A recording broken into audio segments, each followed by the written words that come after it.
Palakkad school തുറക്കാൻ ഇനി ഏതാനും ദിവസം മാത്രം ബാക്കിയുള്ളതിനാൽ തദ്ദേശ സ്ഥാപനങ്ങളുടെ നേതൃത്വത്തിലുള്ള ഫിറ്റ്നസ് പരിശോധന തകൃതിയായി തുടരുന്നു.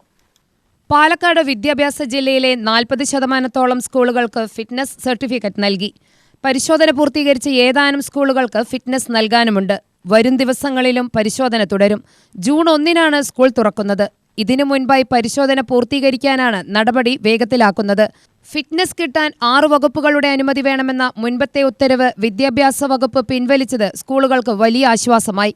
പുതിയ ഉത്തരവ് പ്രകാരം മുൻ വർഷങ്ങളിലെ പോലെ തദ്ദേശ സ്ഥാപനങ്ങൾ നൽകുന്ന ഫിറ്റ്നസ് സർട്ടിഫിക്കറ്റ് മതി. ഇതുപ്രകാരം സ്കൂളുകൾ അതത് തദ്ദേശ സ്ഥാപനങ്ങൾക്ക് അപേക്ഷ നൽകുകയും തുടർന്ന് തദ്ദേശ വകുപ്പ് എഞ്ചിനീയറിംഗ്, ആരോഗ്യ വിഭാഗങ്ങൾ നടത്തുന്ന പ്രാഥമിക പരിശോധനയ്ക്ക് ശേഷം ഫിറ്റ്നസ് നൽകുകയുമാണ് ചെയ്യുന്നത്.